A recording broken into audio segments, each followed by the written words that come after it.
पिछले दिनों भाभी जी घर पर हैं के प्रोड्यूसर बेनिफर कोहली और संजय कोहली पर टीवी एक्ट्रेस शिल्पा शिंदे ने यौन शोषण का आरोप लगाया था। उनका कहना था कि भाभी जी घर पर हैं के प्रोड्यूसर ने उन्हें काफी टॉर्चर किया था, जिसके कारण वो काफी परेशान भी हुई थी।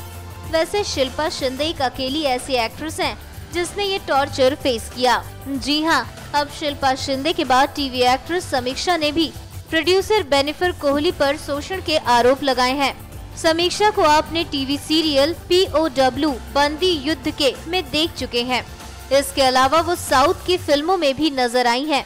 समीक्षा ने अपने करियर की शुरुआत साल 2006 में आए टीवी सीरियल ज़ारा से की थी। इस शो में वो लीड रोल में थी। इस शो के दौरान ही समीक्षा को यौन शोषण का सामना करना पड़ा था, क्योंकि बेनिफर और संजय कोहली ने ही इस शो को प्रोड्यूस किया था। एक वेबसाइट से बातचीत के दौरान समीक्षा ने बताया वो भी बेनिफर के शोषण की शिकार रह चुकी हैं, इसलिए अब वो शिल्पा के सपोर्ट में आई हैं। उन्होंने कहा, ज़ारा मेरा पहला शो था। मुझे नहीं पता था कि इंडस्ट्री किस तरह काम कर रही है। मुझे नहीं पता था कि इंडस्ट्री किस तरह से काम करती है, लेकिन सेट पर माहौल बेहद बेकार हुआ करता था।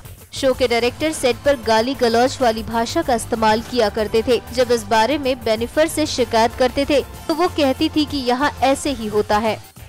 समीक्षा ने आगे बताया, वो 10 दिनों के लिए हमारे क्लोजअप ले लिया करती थी और फिर हमारे बॉडी डबल से काम करवाया करती थी। इस तरह वो हमारे शूट के दिन कम कर पैसे बचाया करती थी। इसके अलावा उन्होंने बताया कि उनकी पेमेंट भी समय पर नहीं मिलती थी। अगर उन्हें हमें 10 लाख रुपए देने होते तो वो केवल 2 लाख देती और कहती इतना ले लो, नहीं तो ये भी नहीं मिलेगा। वो कहती थी कि TRP कम है, चैनल से पैसे नहीं मिले हैं।